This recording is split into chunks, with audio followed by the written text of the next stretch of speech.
Rochelle Ofaya, si Chris Maboragay Official 6370, Agnel Dagahuya, Sunny Acquit 485, Simple Lang LNG 28, si Bobby Share Vlogs, G Koi Fina Proy Yang, User LIC6YH2QB4S Batallones. Ito naman si User QD9B8PO70. You know, kung magko-comment kayo, mag-register naman kayo ng user na pangalan nyo para hindi naman ako mahirapan magbasa, di ba? Instead of user blah blah blah letters.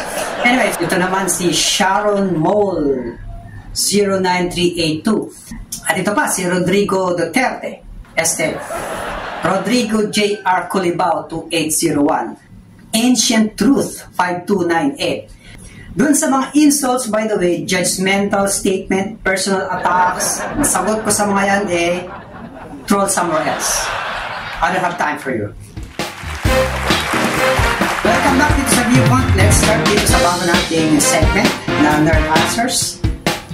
Okay. So, without further ado, first question from Rochelle Ofaya. Hindi death trap yon.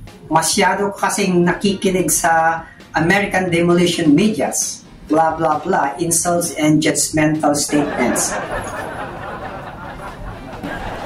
So, just so you know, sasagutin ko lang dito yung mga legit na tanong. Ano po? Any insults or name calling or any judgmental personal attack, I have no time for that. So expect me to skip those, okay? Just to be clear. Also, yung mga similar questions, i-group natin para isang sagot na lang sa mga yan. So, ito, si Chris Maboragay Official 6370, sabi niya, natural na unahin nila sarili na, walang mali. Ang mali ay mag-project na walang balik sa ekonomiya kaysa walang makuhang pambayad. Makes sense. Ito namang si Dagnel Dagahuya, hindi kasalanan ng mga nagpapautang, kasalanan ng mga bansang nabanggit mo dahil hindi nila ginawa ang tama. Okay, so these three are basically asking the same related question, which is China debt trap. So ito ang sagot ko dyan. Nagpapautang ang China ng masyadong mataas na interest kumpara sa ibang nagpapautang ng mga Western lending like IMF at World Bank. At ang kanilang loan terms ay mas mabilis compared sa ibang lenders. Normally, 7 to 10 years ang kailangan mo na mabayaran yung utang. Samantala, mga 12 to 15 years lang compared sa iba. So, kung sobrang taas ng interest at ikli ng loan term, tapos hindi naman kumikita ng sapat yung pinautang mo, kasi nga, ang mga projects ng China, mga Chinese rin ang hinahakot nila para magtrabaho, which is na-establish na natin yung ganyang galawan ng China before. Diba? So, paano makakabayad ang may utang kung wala silang kikitain sa mga project nito ng China? Make sense, diba? So, malulugbok lang sa utang, kaya na-trap na sila sa kalagayan na yan. Hence, debt trap. Malinaw? Ngayon, bakit umutang ng ganito itong mga may hirap na bansa sa China? Kasi hindi sila makautang sa IMF or World Bank. Dito sa China, isang labir lang nila, pinuutang agad sila. So kahit mataas ang interest, makakapit sila sa patalim. Siguro naman naranasan nyo yan. Na siya namang sinasamantala ng China kasi walang choice itong mga nangangailangan So, malinaw. Next question. Sunny Acquit 485. Huwag daw magtiwala sa China, yung mga suot mo galing China. Lots of laughter emoji. Pati mga kamag-anak mo sa China umaasa, blah blah blah. Okay? At ito naman si Simple Lang, LNG 28. Kung wala kang alam, huwag ka na magpabida-bida. Nakadepende sa China ang ekonomiya ng Pinas. Saka ka na magyabang, blah blah blah. Okay, like I said, I'm gonna skip any insults or any statements na hindi related sa tanong. So basically, ang sinasabi nila ay nakadepende ang ekonomiya natin sa China, which is false.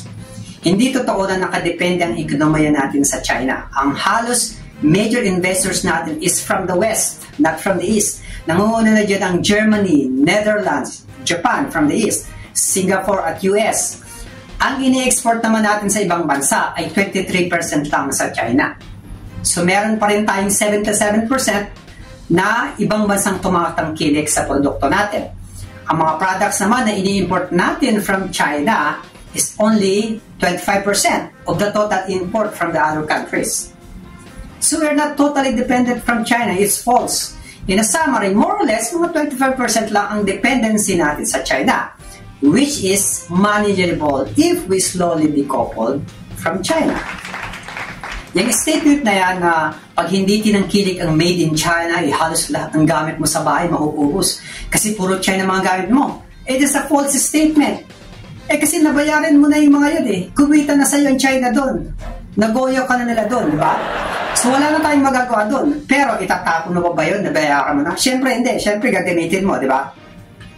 Make sense? Simple lang, di ba? Pero mula ngayon, pwede mo nang tigilan o bawasan ang pagbili ng mga products na galing sa China. Marami namang ibang products na mura din naman, tulad ng mga sariling atin, at iba pang made in Japan, made in India, made in Vietnam, at mas may quality pa compared sa product ng China. I remember sa US, puro China products din yung mga binibili ko nun sa Amazon kasi sobrang mura talaga. Pero yun nga lang, isang gamitan mo lang, sira na. Kaya mapapamura ka talaga.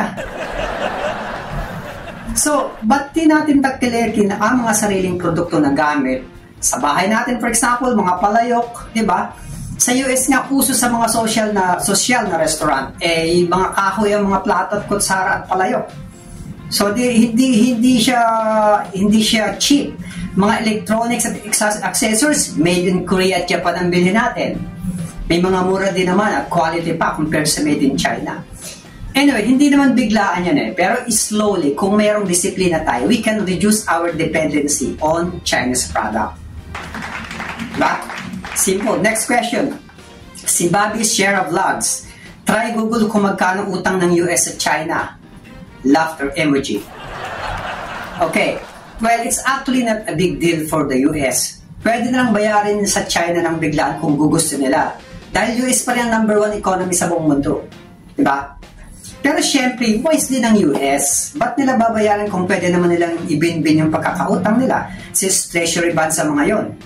Anyway, it's very technical but it doesn't matter. Lahat ng bansa may utang, maging ang China may utang din yan. So don't worry about it because it's not gonna affect you in life kung may utang man ng US sa China. It doesn't change a thing. Make sense? Next questions. G. Koi Fina Proy Yang. Please distinguish from nationalist and communist China. Nilalahat ang mga Chinese Well, nabanggit ko na sa previous video ko na hindi tayo dapat magalit sa mga Chinese. Diba? Ang dapat natin tutulan ay ang kanilang communist government na siyang may pakanan ng lahat. Kaibiganin pa rin natin ang mga Chinese citizen. Except, of course, yung mga Chinese spies, money launderers, at iba pang mga scammers ng mga Chinese. More nerd answers right after the break.